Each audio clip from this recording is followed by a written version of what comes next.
I'm a physician. I should not be thinking about getting shot at work. I'm not in the military. I'm not a police officer. I'm not in a profession that requires that line of thinking. But yet here I am thinking those things.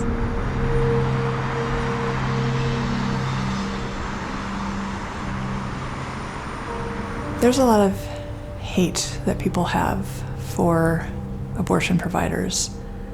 Everything else in medicine that I do is hunky-dory, but I provide abortions, therefore I'm evil. I'm a murderer. I deserve to be murdered. I should watch my back. I never know what's going to come for me. I will see God on Judgment Day and pay for my sins. I didn't realize how career-changing, life-changing being an abortion provider in Utah would be. As I learned more about what my job entailed and what it meant to practice here, I felt a responsibility to my patients. I felt like this can't stand. This is bad medicine. These laws actually force people to practice bad medicine and put patients in danger. No, this has got to change. Senate Bill 234. Senate Bill 234, Protecting Unborn Children Amendments. Senator Bramble. Senator Bramble. Thank you, Mr. President. What this bill does is it recognizes that at the time an abortion is performed on a child that has developed to the stage of experiencing pain, that anesthesia would be required to be administered prior to forfeiting that child's life. To the motion to concur. All in favor say aye. Aye. Any opposed? That motion passes. The bill's been read 3 times. The question is now, well, shall the bill pass? Roll call vote. Senators Adams, Bramble, Aye. Christensen.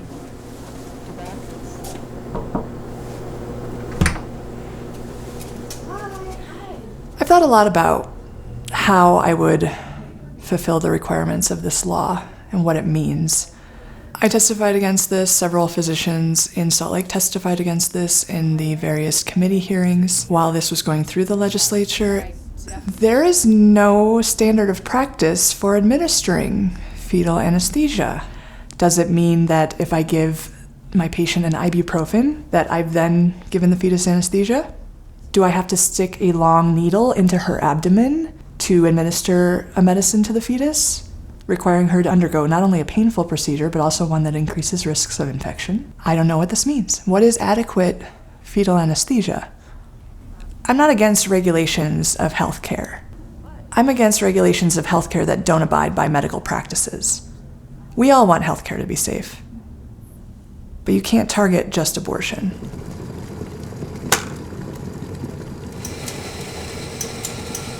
There's a lot of shame and stigma surrounding abortions. That shame and stigma comes from silence from one side and vociferousness from another side. And so my intent in advocating in what I do and being so vocal about it comes from the shame that's silenced people. That shame and stigma drives all of these bad laws, drives the violence, drives that person who shot mothers and fathers in front of a Planned Parenthood in Colorado Springs. So I'm trying to reduce that violence. I'm trying to reduce that shame and negativity. There's a lot going on in Utah politics and laws that are being passed that I see are very dangerous and have experienced the danger that it puts my patients in. And I feel a very strong responsibility to my patients' well-being. That's why I went into medicine, to take care of people. And I have to stay here and make things right.